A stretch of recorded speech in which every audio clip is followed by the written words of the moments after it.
Les germanes de l'Institut de Religioses de Sant Josep de Girona van poder celebrar el 5 de setembre de 2015 un dels aconteixements més importants de la comunitat, amb la beatificació tan esperada de 3 de les germanes màrtirs.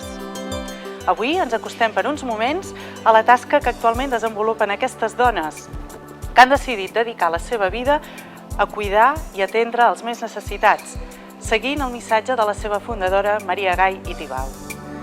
Farem també un breu recorregut pels inicis de la fundació que Maria va iniciar aquí a Girona i que es va estendre ràpidament per les nostres comarques i més enllà de les nostres fronteres.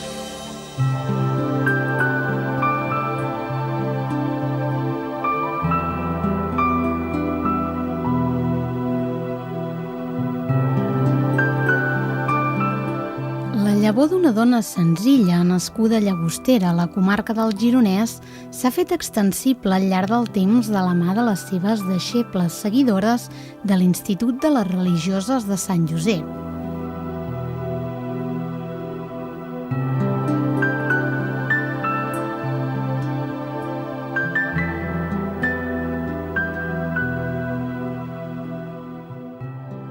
La dedicació constant de Maria Gai als malalts, als necessitats d'assistència, de caritat, de reconfortant físic i també espiritual, és la màxima de la institució que aplega diversos centres a les nostres comarques i arreu del món.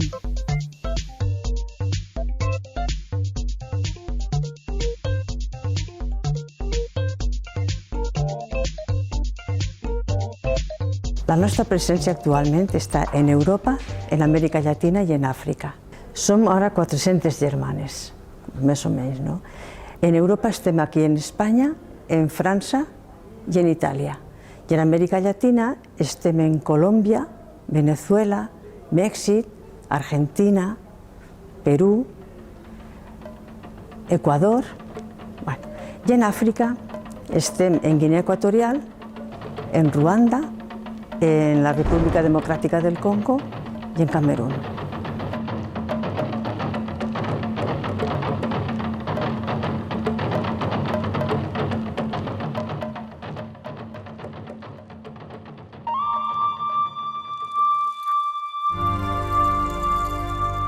És el 1813, en el Mas Tibau, al poble de Llagostera, que neix Maria al bressol d'una família modesta.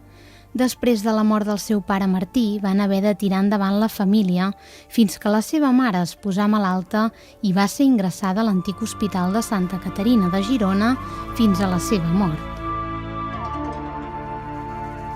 Va ser aquí on Maria va entrar en contacte amb el doctor Emeri Ros, metge gironí, que li proposà treballar a casa seva, al carrer Abeuradors i més endavant al carrer de les Ballesteries, per atendre la casa i les visites del consultori.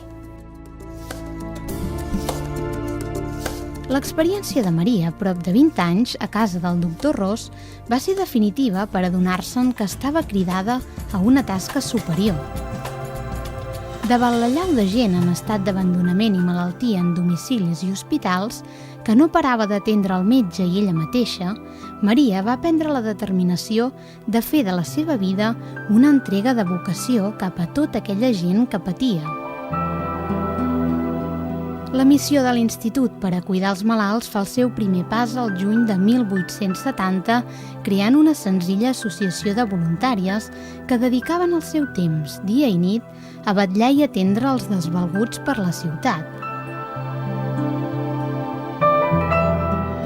Va ser a la pujada de Sant Domènec de Girona on es va establir la primera seu de les germanes fundadores, on al cap d'un any els espais ja no donarien abast per atendre els nombrosos casos per a l'atenció i l'acolliment.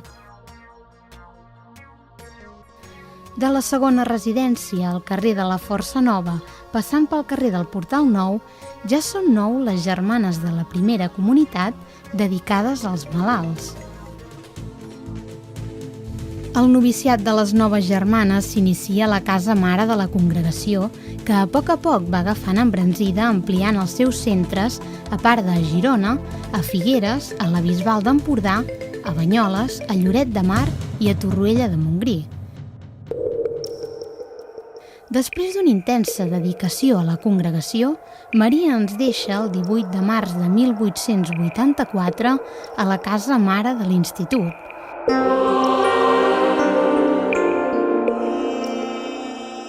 Els funerals se celebren ben al costat del centre geriàtric que coneixem avui, a l'Església dels Dolors, a la pujada de la Mercè.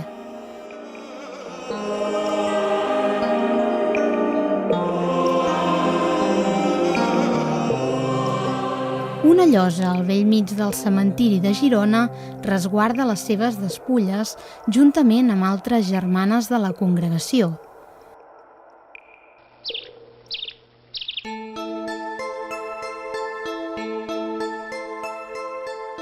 El seu exemple, la seva abnegació i sobretot el seu amor cap als més febles és el llegat que deixa a la seva comunitat, que mantenen avui encara les germanes de Sant Josep arreu del món.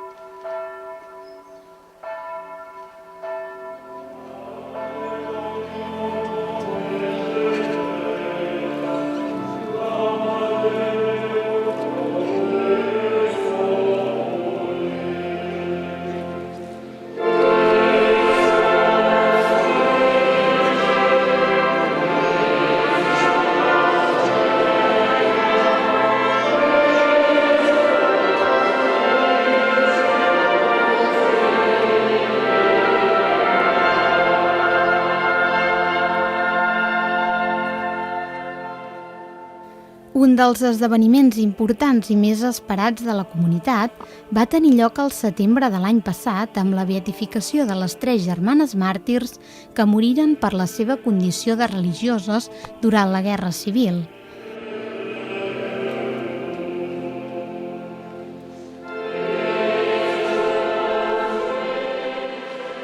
Las 3 hermanas mártires siguieron, diríamos, los pasos, las huellas de la madre fundadora, porque las 3 se dedicaron a cuidar enfermos en los hospitales de la comarca de Gerona, de Villarreal, la hermana Josefa, con grande caridad y bondad hacia los enfermos, y dejaron una huella muy grande, porque las personas que las conocieron dicen que eran hermanas que daba gusto estar con ellas, que te llenaban de paz, de confianza y de serenidad. Las hermanas de la comunidad que vivieron con ellas dicen lo mismo, que eran hermanas ejemplares, hermanas que les gustaba mucho asistir a los enfermos y hacerle toda clase de bien. Incluso iban a pedir por las casas, en los poblados, en la recogida de la cosecha, para tener más alimentos en los hospitales que en aquella época eran pues muy precarios, tenían mucha falta de todo. Y entonces ellas, para no hacer faltar nada al enfermo, iban a recoger estos alimentos que le daba la gente bondadosamente. Como postuladora de esta causa le puedo decir que me ha impresionado todo, porque la declaración de los testigos que contaban aquellas experiencias que ellos habían visto, quién las habían conocido en vida, quién las conocieron muertas, etcétera, etcétera, pues es una grande vivencia, te lo cuentan como si lo estuvieran viviendo. Los documentos pues vienen a corroborar, a certificar pues lo que dicen los testigos. Entonces, la parte testifical como la parte documental hacen un conjunto que sirve para hacer un libro llamado Posicio, que sirve en Roma, en la causa de los santos, ¿para qué? Para llegar a la beatificación.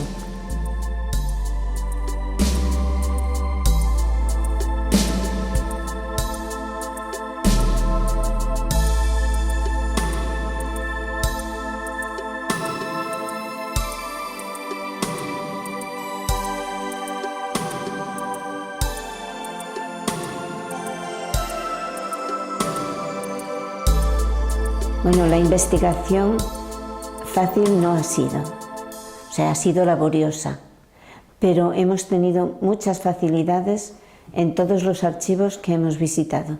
Yo he tenido la suerte de poder hablar con todos los testigos de las 3 hermanas mártires, y porque también he tenido la suerte de recopilar todos los documentos para hacer este libro que tiene la postuladora, porque trabajamos en conjuntos.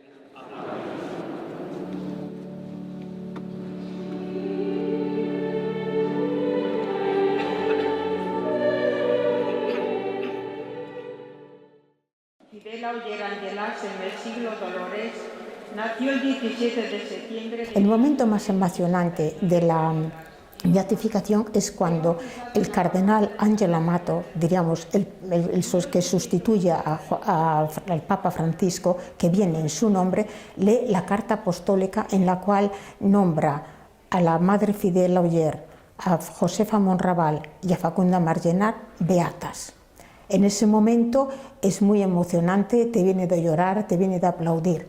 Y contemporáneamente a este momento vino descubierta la imagen que está en la catedral con sus retratos que están hechos expresamente para el evento. Luego estas figuras son quizás un poco distintas de la figura que estamos habitualmente a verla. ¿Por qué?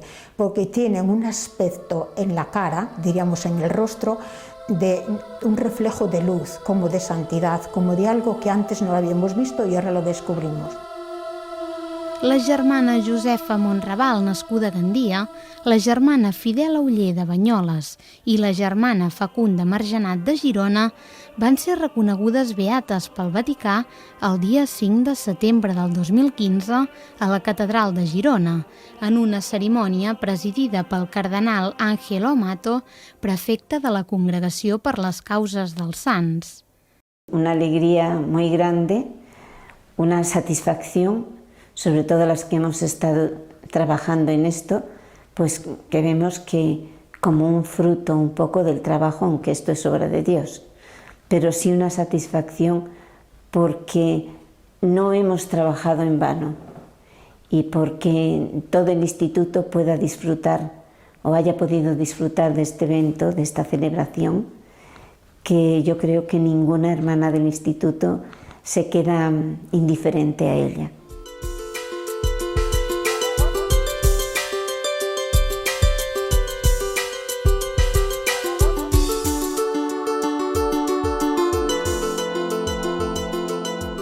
Una de les nostres visites la dediquem a la Garrotxa i més concretament a la Vila d'Olot, on hi trobem un dels centres més emblemàtics de la comarca, regentat per les germanes de l'Institut de Religioses de Sant Josep de Girona.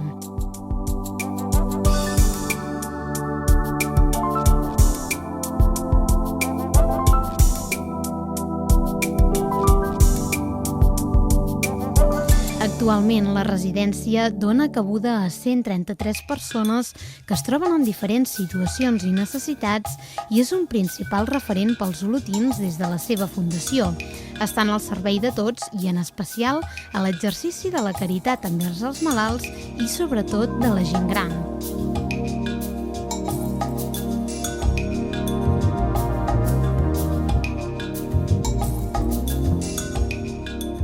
La residència de Santa Maria d'Altura és un centre col·laborador de l'Institut Català de Serveis Socials del Departament de Benestar Social de la Generalitat de Catalunya i la seva titularitat pertany a l'Institut de Religioses de Sant Josep de Girona.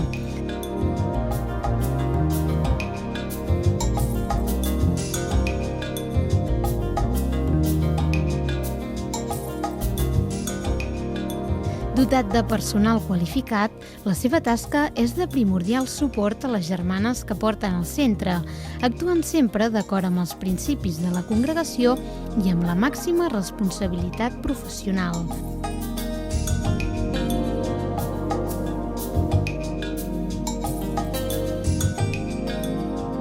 L'acompanyament constant a les persones residents és una de les màximes que les germanes de la residència de Santa Maria d'Altura posen en valor i volen transmetre al personal col·laborador.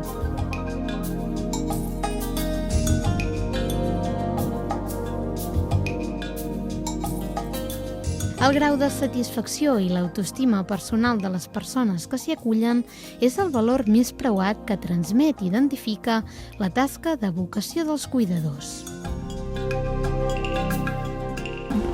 Aquí tenim aquestes noies que van a l'imperi. Ho han adornat tot. Es porten molt bé, es porten com una joia. Estem molt contents. Estic molt contenta, m'hi sento molt ben atesa, acompanyada dia i nit. Bé, estic a dir que jo m'hi sento bé, com una gran senyora.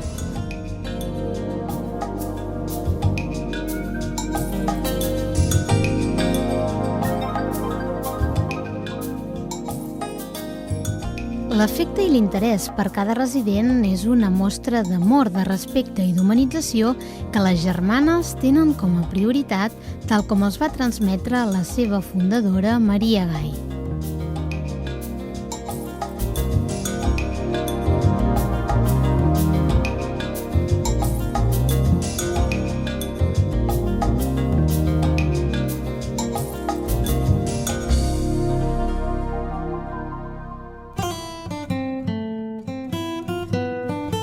Des de Girona, un dels centres d'assistència fundacional que porta el seu nom, Maria Gai, és el testimoni de l'arrelament de la caritat que les germanes se'n cuiden de mantenir viu dia a dia.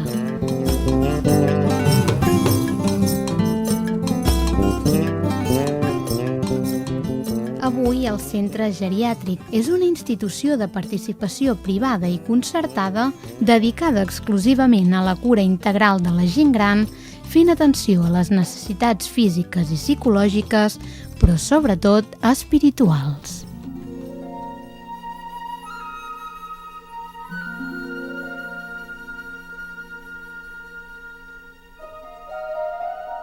Per aquest motiu, la planificació de les diverses activitats estan orientades a assolir un ambient plàcid, fomentant la interrelació entre assistents i residents i afavorint la comunicació dels seus coneixements.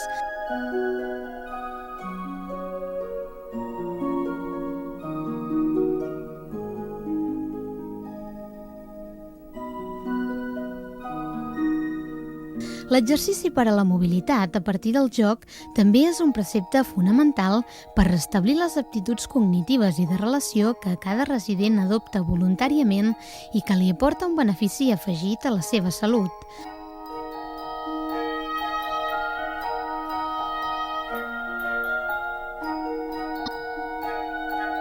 Les germanes de l'Institut de Sant Josep són conscients de l'evolució constant que experimenta la població dependent en aspectes de salut i de les atencions que els nous temps requereixen.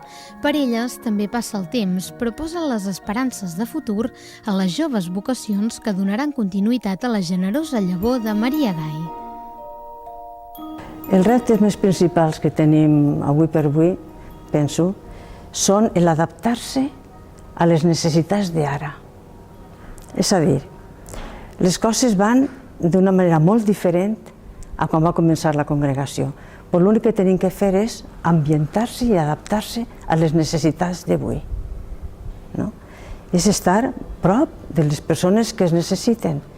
I avui per avui, desafortunadament, hi ha molta necessitat i un altre repte molt important és que se fem grans. Se fem grans i avui per avui tampoc podem estar en tots els puestos que ens agradaria estar, no? Però, fem el possible per anar ajudant sempre en tot el que puguem.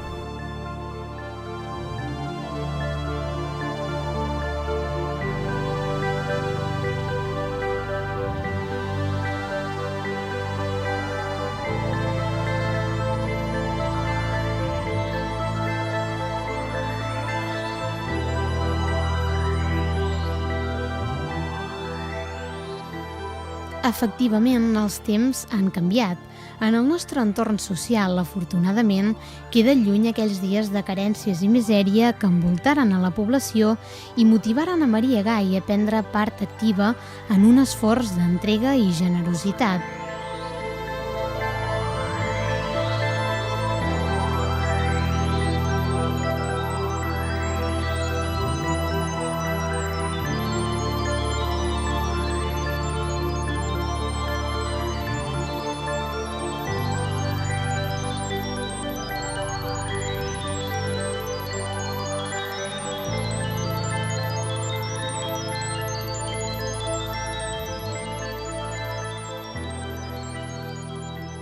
L'objectiu és ara formar a les persones joves que venen, les germanes joves que venen, formar-les bé per estar al temps i al càrrec de totes les coses que se'ls encomanen.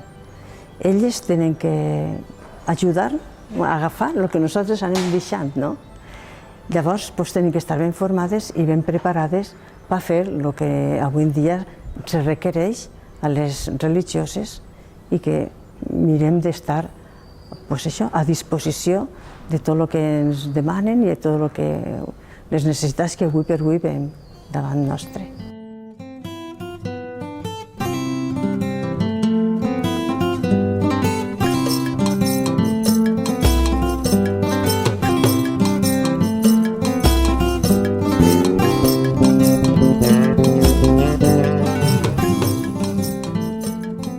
Avui, sense oblidar també les vivències i mancances que poden afectar a la gent gran, els centres d'assistència repartits pel nostre territori han assolit, gràcies a tantes iniciatives de caritat, una vida millor per la gent gran que ha superat en escreix la maduresa d'una joventut que ens ha estat entregada als més joves.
El missatge de Maria Gai, avui per avui, està tan factible com quan ella va fundar la congregació.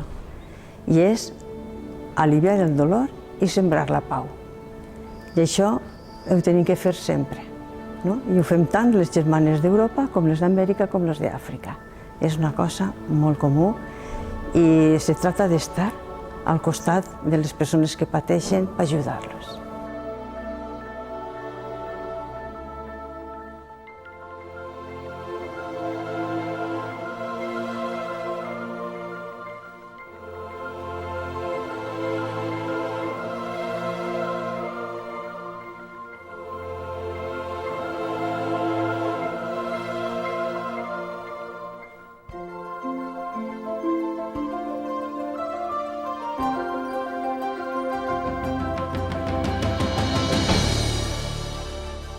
L'obra de Maria Gai està basada en una motivació superior, en les germanes de Sant Josep, una vocació d'unes dones del nostre temps disposades a adaptar-se als reptes actuals i a lliurar-se cada dia al servei dels desvalguts i els que pateixen.